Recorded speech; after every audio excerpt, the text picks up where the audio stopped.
شروع اللہ کا نام لے کر جو بڑا مہربان نہایت رحم والا ہے۔ سب تعریف اللہ ہی کو ہے جس نے اپنے محبوب بندے محمد صلی اللہ علیہ وآلہ وسلم پر یہ کتاب نازل کی اور اس میں کسی طرح کی کجی اور پیچیدگی نہ رکھی، بلکہ سیدھی اور سلیس اتاری تاکہ لوگوں کو عذاب سخت سے جو اس کی طرف سے آنے والا ہے ڈرائے، اور مومنوں کو جو نیک عمل کرتے ہیں خوشخبری سنائے کہ ان کے لیے ان کے کاموں کا نیک بدلہ یعنی بہشت ہے جس میں وہ ہمیشہ رہیں گے، اور ان لوگوں کو بھی ڈرائے جو کہتے ہیں کہ اللہ نے کسی کو بیٹا بنا لیا ہے۔ ان کو اس بات کا کچھ بھی علم نہیں اور نہ ان کے باپ دادا ہی کو تھا۔ یہ بڑی سخت بات ہے جو ان کے منہ سے نکلتی ہے، اور کچھ شک نہیں کہ یہ جو کچھ کہتے ہیں محض جھوٹ ہے۔ اے پیغمبر، اگر یہ اس کلام پر ایمان نہ لائیں تو شاید تم ان کے پیچھے رنج کر کر کے اپنے تئیں ہلاک کر دو گے۔ جو چیز زمین پر ہے ہم نے اس کو زمین کے لیے زینت بنایا ہے تاکہ لوگوں کی آزمائش کریں کہ ان میں کون اچھے عمل کرنے والا ہے، اور جو چیز زمین پر ہے ہم اس کو نابود کر کے بنجر میدان کر دیں گے۔ کیا تم خیال کرتے ہو کہ غار اور لوح والے ہماری نشانیوں میں سے عجیب تھے؟ جب وہ نوجوان غار میں جا رہے تو کہنے لگے کہ اے ہمارے پروردگار، ہم پر اپنے ہاں سے رحمت نازل فرما اور ہمارے کام میں درستی کے سامان مہیا کر۔ تو ہم نے غار میں کئی سال تک ان کے کانوں پر نیند کا پردہ ڈالے رکھا، یعنی ان کو سلائے رکھا، پھر ان کو جگا اٹھایا تاکہ معلوم کریں کہ جتنی مدت وہ غار میں رہے دونوں جماعتوں میں سے اس کی مقدار کس کو خوب یاد ہے۔ ہم ان کے حالات تم سے صحیح صحیح بیان کرتے ہیں۔ وہ کئی نوجوان تھے جو اپنے پروردگار پر ایمان لائے تھے، اور ہم نے ان کو اور زیادہ ہدایت دی تھی، اور ان کے دلوں کو مربوط یعنی مضبوط کر دیا۔ جب وہ اٹھ کھڑے ہوئے تو کہنے لگے کہ ہمارا پروردگار آسمانوں اور زمین کا مالک ہے، ہم اس کے سوا کسی کو معبود سمجھ کر نہ پکاریں گے۔ اگر ایسا کیا تو اس وقت ہم نے بے عقلی کی بات کی۔ ان ہماری قوم کے لوگوں نے اس کے سوا اور معبود بنا رکھے ہیں، بھلا یہ ان کے معبود ہونے پر کوئی کھلی دلیل کیوں نہیں لاتے؟ تو اس سے زیادہ کون ظالم ہے جو اللہ پر جھوٹ باندھے؟ اور جب تم نے ان مشرکوں سے اور جن کی یہ اللہ کے سوا عبادت کرتے ہیں ان سے کنارہ کر لیا ہے تو غار میں چل رہو، تمہارا پروردگار تمہارے لیے اپنی رحمت وسیع کر دے گا اور تمہارے کاموں میں آسانی کے سامان مہیا کرے گا۔ اور جب سورج نکلے تو تم دیکھو کہ دھوپ ان کے غار سے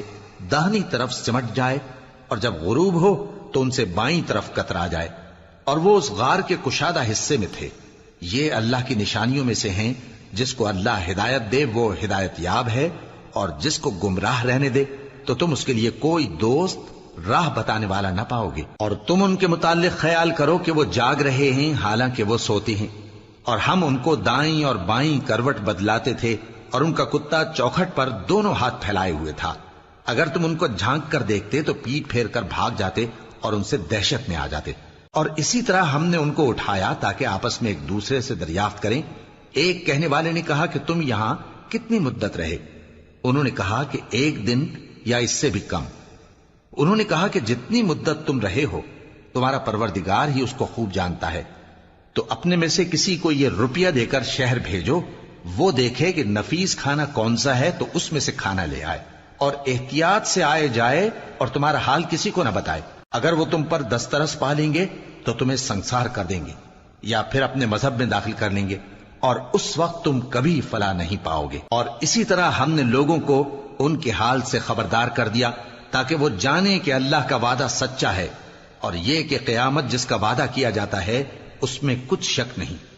اس وقت لوگ ان کے بارے میں باہم جھگڑنے لگے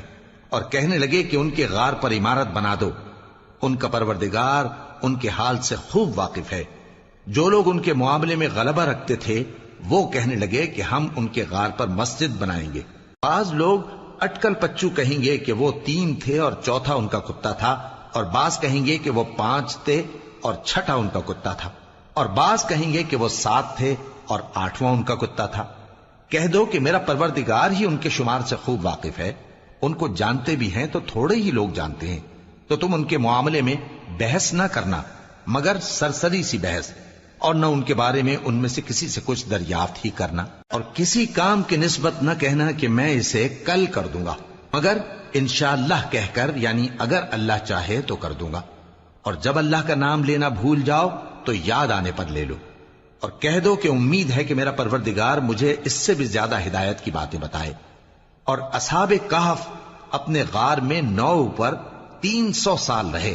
کہہ دو کہ جتنی مدت وہ رہے اسے اللہ ہی خوب جانتا ہے، اسی کو آسمانوں اور زمین کی پوشیدہ باتیں معلوم ہیں، وہ کیا خوب دیکھنے والا اور کیا خوب سننے والا ہے۔ اس کے سوا ان کا کوئی کارساز نہیں، اور نہ وہ اپنے حکم میں کسی کو شریک کرتا ہے۔ اور اپنے پروردگار کی کتاب کو جو تمہارے پاس بھیجی جاتی ہے پڑھتے رہا کرو، اس کی باتوں کو کوئی بدلنے والا نہیں، اور اس کے سوا تم کہیں پناہ بھی نہیں پاؤ گے۔ اور جو لوگ صبح و شام اپنے پروردگار کو پکارتے اور اس کی خوشنودی کے طالب ہیں، ان کے ساتھ صبر کرتے رہو، اور تمہاری نگاہیں ان میں سے گزر کر اور طرف نہ دوڑیں کہ تم دنیاوی زندگی کی رونقوں کے خواستگار ہو جاؤ۔ اور جس شخص کے دل کو ہم نے اپنی یاد سے غافل کر دیا ہے اور وہ اپنی خواہش کی پیروی کرتا ہے اور اس کا کام حد سے بڑھ گیا ہے، اس کا کہا نہ ماننا۔ اور کہہ دو کہ لوگو یہ قرآن تمہارے پروردگار کی طرف سے برحق ہے، تو جو چاہے ایمان لائے اور جو چاہے کافر رہے۔ ہم نے ظالموں کے لیے دوزخ کی آگ تیار کر رکھی ہے جس کی قناتیں ان کو گھیر رہی ہوں گی، اور اگر فریاد کریں گے تو ایسے کھولتے ہوئے پانی سے ان کی داد رسی کی جائے گی جو پگھلے ہوئے تانبے کی طرح گرم ہوگا اور جو ان کے چہروں کو بھون ڈالے گا۔ ان کے پینے کا پانی بھی برا اور آرام گاہ بھی بری۔ اور جو ایمان لائے اور کام بھی نیک کرتے رہے تو ہم نیک کام کرنے والوں کا اجر ضائع نہیں کرتے۔ ایمان لائے اور کام بھی نیک کرتے رہے تو ہم نیک کام کرنے والوں کا اجر ضائع نہیں کرتے۔ ایسے لوگوں کے لیے ہمیشہ رہنے کے باغ ہیں جن میں ان کے محلوں کے نیچے نہریں بہ رہی ہیں، ان کو وہاں سونے کے کنگن پہنائے جائیں گے، اور وہ باریک دیبا اور اطلس کے سبز کپڑے پہنا کریں گے، اور تختوں پر تکیے لگا کر بیٹھا کریں گے۔ کیا خوب بدلہ اور کیا خوب آرام گاہ ہے۔ اور ان سے 2 شخصوں کا حال بیان کرو جن میں سے ایک کو ہم نے انگور کے 2 باغ عنایت کیے تھے اور ان کے گردا گرد کھجوروں کے درخت لگا دیے تھے اور ان کے درمیان کھیتی پیدا کر دی تھی۔ دونوں باغ کثرت سے پھل لاتے اور اس کی پیداوار میں کسی طرح کی کمی نہ ہوتی، اور دونوں میں ہم نے ایک نہر بھی جاری کر رکھی تھی، اور اس طرح اس شخص کو ان کی پیداوار ملتی رہتی تھی۔ تو ایک دن جبکہ وہ اپنے دوست سے باتیں کر رہا تھا، کہنے لگا کہ میں تم سے مال و دولت میں بھی زیادہ ہوں اور جتھے اور جماعت کے لحاظ سے بھی زیادہ عزت والا ہوں، اور ایسی شیخیوں سے اپنے حق میں ظلم کرتا ہوا اپنے باغ میں داخل ہوا۔ کہنے لگا کہ میں نہیں خیال کرتا کہ یہ باغ کبھی تباہ ہو، اور نہ خیال کرتا ہوں کہ قیامت برپا ہو، اور اگر میں اپنے پروردگار کی طرف لوٹایا بھی جاؤں تو وہاں ضرور اس سے اچھی جگہ پاؤں گا۔ تو اس کا دوست جو اس سے گفتگو کر رہا تھا کہنے لگا کہ کیا تم اس ذات سے کفر کرتے ہو جس نے تم کو مٹی سے پیدا کیا، پھر نطفے سے، پھر تمہیں پورا آدمی بنایا؟ مگر میں تو یہ کہتا ہوں کہ اللہ ہی میرا پروردگار ہے، اور میں اپنے پروردگار کے ساتھ کسی کو شریک نہیں کرتا۔ اور جب تم اپنے باغ میں داخل ہوئے تو تم نے ما شاء اللہ لا قوت الا باللہ کیوں نہ کہا؟ اگر تم مجھے مال و اولاد میں اپنے سے کمتر دیکھتے ہو تو عجب نہیں کہ میرا پروردگار مجھے تمہارے باغ سے بہتر عطا فرمائے، اور تمہارے اس باغ پر آسمان سے آفت بھیج دے تو وہ صاف میدان ہو جائے، یا اس باغ کی نہر کا پانی گہرائی میں اتر جائے تو پھر تم اسے تلاش نہ کر سکو، اور اس کے میووں کو عذاب نے آ گھیرا اور وہ اپنی چھتریوں پر گر کر رہ گیا، تو جو مال اس نے اس پر خرچ کیا تھا اس پر حسرت سے ہاتھ ملنے لگا اور کہنے لگا کہ کاش میں اپنے پروردگار کے ساتھ کسی کو شریک نہ بناتا۔ اس وقت اللہ کے سوا کوئی جماعت اس کی مددگار نہ ہوئی اور نہ وہ بدلہ لے سکا۔ یہاں سے ثابت ہوا کہ حکومت سب اللہ کی ہے، جو معبود برحق ہے وہی بہترین ثواب عطا کرنے والا اور بہترین انجام لانے والا ہے۔ اور ان سے دنیا کی زندگی کی مثال بھی بیان کر دو کہ وہ ایسی ہے جیسے پانی جسے ہم نے آسمان سے برسایا تو اس کے ساتھ زمین کی پیداوار مل کر نکلی، پھر وہ چورا چورا ہو گئی کہ ہوائیں اسے اڑاتی پھرتی ہیں، اور اللہ تو ہر چیز پر قدرت رکھتا ہے۔ مال اور بیٹے تو دنیا کی زندگی کی رونق و زینت ہیں، اور نیکیاں جو باقی رہنے والی ہیں وہ ثواب کے لحاظ سے تمہارے پروردگار کے ہاں بہت اچھی اور امید کے لحاظ سے بہت بہتر ہیں۔ اور جس دن ہم پہاڑوں کو چلائیں گے اور تم زمین کو صاف میدان دیکھو گے اور ان لوگوں کو ہم جمع کر لیں گے تو ان میں سے کسی کو بھی نہیں چھوڑیں گے، اور سب تمہارے پروردگار کے سامنے صف باندھ کر لائے جائیں گے، تو ہم ان سے کہیں گے کہ جس طرح ہم نے تم کو پہلی بار پیدا کیا تھا اسی طرح آج تم ہمارے سامنے آئے، لیکن تم نے تو یہ خیال کر رکھا تھا کہ ہم نے تمہارے لیے قیامت کا کوئی وقت مقرر ہی نہیں کیا، اور اعمال کی کتاب کھول کر رکھی جائے گی تو تم گناہگاروں کو دیکھو گے کہ جو کچھ اس میں لکھا ہوگا اس سے ڈر رہے ہوں گے، اور کہیں گے ہائے شامت، یہ کیسی کتاب ہے کہ نہ چھوٹی بات کو چھوڑتی ہے نہ بڑی کو، کوئی بات بھی نہیں مگر اسے لکھ رکھا ہے، اور جو جو عمل کیے ہوں گے سب کو حاضر پائیں گے، اور تمہارا پروردگار کسی پر ظلم نہیں کرے گا۔ اور جب ہم نے فرشتوں کو حکم دیا کہ آدم کو سجدہ کرو تو سب نے سجدہ کیا مگر ابلیس نے نہ کیا، وہ جنات میں سے تھا تو اپنے پروردگار کے حکم سے باہر ہو گیا۔ کیا تم اس کو اور اس کی اولاد کو میرے سوا دوست بناتے ہو، حالانکہ وہ تمہارے دشمن ہیں، اور شیطان کی دوستی ظالموں کے لیے اللہ کی دوستی کا برا بدل ہے۔ میں نے ان کو نہ تو آسمانوں اور زمین کے پیدا کرنے کے وقت بلایا تھا اور نہ خود ان کے پیدا کرنے کے وقت، اور میں ایسا نہ تھا کہ گمراہ کرنے والوں کو مددگار بناتا۔ اور جس دن اللہ فرمائے گا کہ اب میرے شریکوں کو جن کی نسبت تم معبود ہونے کا گمان رکھتے تھے بلاؤ، تو وہ ان کو بلائیں گے مگر وہ ان کو کچھ جواب نہ دیں گے، اور ہم ان کے درمیان ہلاکت کی ایک جگہ بنا دیں گے، اور گناہگار لوگ دوزخ کو دیکھیں گے تو یقین کر لیں گے کہ وہ اس میں پڑنے والے ہیں، اور اس سے بچنے کا کوئی راستہ نہ پائیں گے۔ اور ہم نے اس قرآن میں لوگوں کے سمجھانے کے لیے طرح طرح کی مثالیں بیان فرمائی ہیں، لیکن انسان سب چیزوں سے بڑھ کر جھگڑالو ہے، اور لوگوں کے پاس جب ہدایت آ گئی تو ان کو کس چیز نے منع کیا کہ ایمان لائیں اور اپنے پروردگار سے بخشش مانگیں، بجز اس کے کہ اس بات کے منتظر ہوں کہ انہیں بھی پہلوں کا سا معاملہ پیش آئے یا ان پر عذاب سامنے سے آ جائے۔ اور ہم جو پیغمبروں کو بھیجا کرتے ہیں تو صرف اس لیے کہ لوگوں کو اللہ کی نعمتوں کی خوشخبریاں سنائیں اور عذاب سے ڈرائیں، اور جو کافر ہیں وہ باطل کی مدد سے جھگڑا کرتے ہیں تاکہ اس سے حق کو پھسلا دیں، اور انہوں نے ہماری آیتوں کو اور جس چیز سے ان کو ڈرایا جاتا ہے اسے ہنسی بنا لیا ہے۔ اور اس سے بڑھ کر ظالم کون، جس کو اس کے پروردگار کی آیات کے ذریعے سمجھایا گیا تو اس نے ان سے منہ پھیر لیا، اور جو اعمال وہ آگے کر چکا اس کو بھول گیا۔ ہم نے ان کے دلوں پر پردے ڈال دیے کہ اسے سمجھ نہ سکیں، اور کانوں میں ثقل پیدا کر دیا ہے کہ سن نہ سکیں، اور اگر تم ان کو رستے کی طرف بلاؤ تو کبھی رستے پر نہ آئیں گے، اور تمہارا پروردگار بخشنے والا صاحب رحمت ہے۔ اگر وہ ان کے کرتوتوں پر ان کو پکڑنے لگے تو ان پر جھٹ عذاب بھیج دے، مگر ان کے لیے ایک وقت مقرر کر رکھا ہے کہ اس کے عذاب سے کوئی پناہ کی جگہ نہ پائیں گے۔ اور یہ بستیاں جو ویران پڑی ہیں، جب انہوں نے کفر کر کے ظلم کیا تو ہم نے ان کو تباہ کر دیا، اور ان کی تباہی کے لیے ایک وقت مقرر کر دیا تھا۔ اور جب موسیٰ نے اپنے شاگرد سے کہا کہ جب تک میں دو دریاؤں کے ملنے کی جگہ نہ پہنچ جاؤں ٹلنے کا نہیں، خاص صدیوں چلتا رہوں، پھر جب وہ دونوں ان دریاؤں کے سنگم پر پہنچے تو اپنی مچھلی بھول گئے، پھر اس مچھلی نے دریا میں سرنگ کی طرح اپنا رستہ بنا لیا۔ جب آگے چلے تو موسیٰ نے اپنے شاگرد سے کہا کہ ہمارا کھانا لاؤ، اس سفر سے ہم کو بہت تکان ہو گئی ہے۔ اس نے کہا کہ بھلا آپ نے دیکھا کہ جب ہم نے اس چٹان کے پاس آرام کیا تھا تو میں مچھلی وہیں بھول گیا، اور مجھے آپ سے اس کا ذکر کرنا شیطان نے بھلا دیا، اور اس مچھلی نے عجیب طرح سے دریا میں اپنا رستہ بنایا۔ موسیٰ نے کہا یہی تو وہ مقام ہے جسے ہم تلاش کرتے تھے، تو وہ اپنے پاؤں کے نشان دیکھتے دیکھتے لوٹ گئے۔ وہاں انہوں نے ہمارے بندوں میں سے ایک بندہ دیکھا جس کو ہم نے اپنے ہاں سے رحمت خاص سے نوازا تھا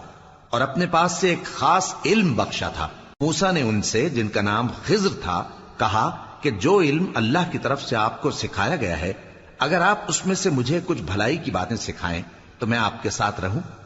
خضر نے کہا کہ تم میرے ساتھ رہ کر صبر نہیں کر سکو گے، اور جس بات کی تمہیں خبر ہی نہیں اس پر صبر کر بھی کیسے سکتے ہو؟ موسیٰ نے کہا اللہ نے چاہا تو آپ مجھے صابر پائیے گا، اور میں آپ کے ارشاد کے خلاف نہیں کروں گا۔ خضر نے کہا اگر تم میرے ساتھ رہنا چاہو تو شرط یہ ہے مجھ سے کوئی بات نہ پوچھنا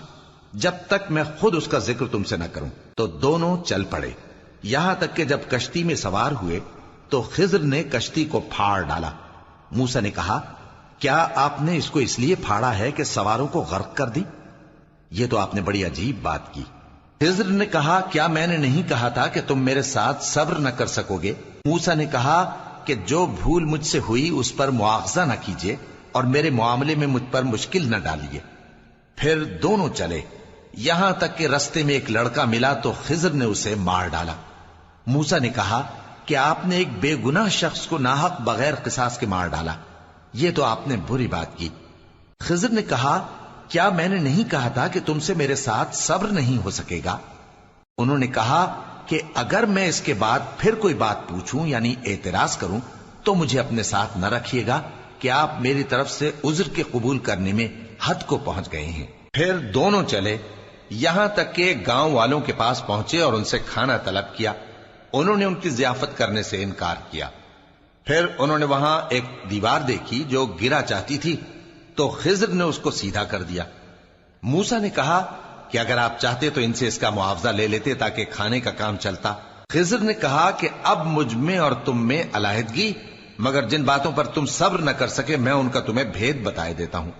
کہ وہ جو کشتی تھی غریب لوگوں کی تھی جو دریا میں محنت کر کے یعنی کشتیاں چلا کر گزارا کرتے تھے، اور ان کے سامنے کی طرف ایک بادشاہ تھا جو ہر اچھی کشتی کو زبردستی چھین لیتا تھا، تو میں نے چاہا کہ اسے عیبدار کر دوں تاکہ وہ اسے غصب نہ کر سکے۔ اور وہ جو لڑکا تھا اس کے ماں باپ دونوں مومن تھے، ہمیں اندیشہ ہوا کہ وہ بڑا ہو کر بد کردار ہوگا تو کہیں ان کو سرکشی اور کفر میں نہ پھنسا دے، تو ہم نے چاہا کہ ان کا پروردگار اس کی جگہ ان کو اور بچہ عطا فرمائے جو اخلاقی پاکیزگی میں بہتر اور محبت میں زیادہ قریب ہو۔ اور وہ جو دیوار تھی سو 2 یتیم لڑکوں کی تھی جو شہر میں رہتے تھے، اور اس کے نیچے ان کا خزانہ دفن تھا، اور ان کا باپ ایک نیک آدمی تھا۔ تو تمہارے پروردگار نے چاہا کہ وہ اپنی جوانی کو پہنچ جائیں اور پھر اپنا خزانہ نکالیں۔ یہ تمہارے پروردگار کی مہربانی ہے، اور یہ کام میں نے اپنی طرف سے نہیں کیے، یہ ان باتوں کی حقیقت ہے جن پر تم صبر نہ کر سکے۔ اور تم سے ذوالقرنین کے بارے میں دریافت کرتے ہیں، کہہ دو کہ میں اس کا کسی قدر حال تمہیں پڑھ کر سناتا ہوں۔ ہم نے اس کو زمین میں بڑا اقتدار دیا تھا اور ہر طرح کا سامان اس کو عطا کیا تھا، تو اس نے ایک سفر کا سامان کیا، یہاں تک کہ جب سورج کے غروب ہونے کی جگہ پہنچا تو اسے ایسا پایا کہ ایک کیچڑ والے چشمے میں ڈوب رہا ہے، اور اس چشمے کے پاس ایک قوم دیکھی۔ ہم نے کہا ذوالقرنین تم ان کو خواہ تکلیف دو خواہ ان کے بارے میں بھلائی اختیار کرو، دونوں باتوں کی تم کو قدرت ہے۔ ذوالقرنین نے کہا کہ جو کفر و بد کرداری سے ظلم کرے گا اسے ہم سزا دیں گے، پھر وہ اپنے پروردگار کی طرف لوٹایا جائے گا تو وہ بھی اسے بڑا عذاب دے گا، اور جو ایمان لائے گا اور عمل نیک کرے گا اس کے لیے بہت اچھا بدلہ ہے، اور ہم اپنے معاملے میں اس سے نرم بات کہیں گے۔ پھر اس نے ایک اور سامان سفر کیا، یہاں تک کہ سورج کے طلوع ہونے کے مقام پر پہنچا تو دیکھا کہ وہ ایسے لوگوں پر طلوع ہوتا ہے جن کے لیے ہم نے دھوپ سے بچاؤ کی کوئی اوٹ نہیں بنائی تھی۔ حقیقت یوں ہی تھی، اور جو کچھ اس کے پاس تھا ہم کو سب کی خبر تھی۔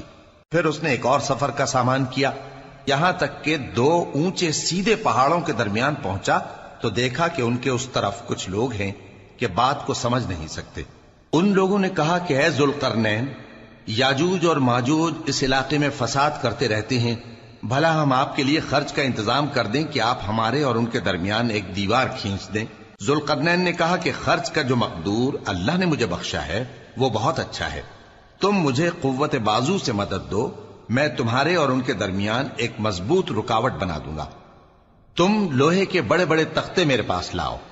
چنانچہ کام جاری کر دیا گیا، یہاں تک کہ جب اس نے دونوں پہاڑوں کے درمیان کا حصہ برابر کر دیا اور کہا کہ اب اسے دھوکو، یہاں تک کہ جب اس کو دھونک دھونک کر آگ کر دیا تو کہا کہ اب میرے پاس تانبا لاؤ کہ اس پر پگھلا کر ڈال دوں۔ پھر ان میں یہ قدرت نہ رہی کہ اس پر چڑھ سکیں، اور نہ یہ طاقت رہی کہ اس میں نقب لگا سکیں۔ بولا کہ یہ میرے پروردگار کی مہربانی ہے، پھر جب میرے پروردگار کا وعدہ آ پہنچے گا تو اس کو ڈھا کر ہموار کر دے گا، اور میرے پروردگار کا وعدہ سچا ہے۔ اس روز ہم ان کو چھوڑ دیں گے کہ روئے زمین پر پھیل کر ایک دوسرے میں گھس جائیں گے، اور سور پھونکا جائے گا تو ہم سب کو جمع کر لیں گے، اور اس روز ہم جہنم کو کافروں کے سامنے لائیں گے جن کی آنکھیں میری یاد سے پردے میں تھیں اور وہ سننے کی طاقت نہیں رکھتے تھے۔ اب کیا کافر یہ خیال کرتے ہیں کہ وہ میرے بندوں کو میرے سوا اپنا کارساز بنائیں گے تو میں خفا نہیں ہوں گا؟ ہم نے ایسے کافروں کے لیے جہنم کی مہمانی تیار کر رکھی ہے۔ کہہ دو کہ ہم تمہیں ایسے لوگ بتائیں جو اعمال کے لحاظ سے بڑے نقصان میں ہیں؟ یہ وہ لوگ ہیں جن کی دوڑ دھوپ دنیا کی زندگی میں برباد ہو گئی اور وہ یہ سمجھے ہوئے ہیں کہ وہ اچھے کام کر رہے ہیں۔ یہ وہ لوگ ہیں جنہوں نے اپنے پروردگار کی آیتوں کو نہ مانا اور اس کے سامنے جانے سے انکار کیا، تو ان کے اعمال ضائع ہو گئے۔ سو ہم قیامت کے دن ان کے لیے کچھ بھی وزن قائم نہیں کریں گے۔ یہ ان کی سزا ہے، یعنی جہنم، اس لیے کہ انہوں نے کفر کیا اور ہماری آیتوں اور ہمارے پیغمبروں کی ہنسی اڑائی۔ جو لوگ ایمان لائے اور عمل نیک کیے ان کے لیے بہشت کے باغ بطور مہمانی ہوں گے، ہمیشہ ان میں رہیں گے اور وہاں سے مکان بدلنا نہ چاہیں گے۔ کہہ دو کہ اگر سمندر میرے پروردگار کی باتوں کے لکھنے کے لیے روشنائی ہو تو قبل اس کے کہ میرے پروردگار کی باتیں تمام ہوں سمندر ختم ہو جائے، اگرچہ ہم ویسا ہی اور اس کی مدد کو لائیں۔ کہہ دو کہ میں تمہاری طرح کا ایک بشر ہوں، البتہ میری طرف وہی آتی ہے کہ تمہارا معبود وہی ایک معبود ہے۔ تو جو شخص اپنے پروردگار سے ملنے کی امید رکھے چاہیے کہ عمل نیک کرے اور اپنے پروردگار کی عبادت میں کسی کو شریک نہ بنائے۔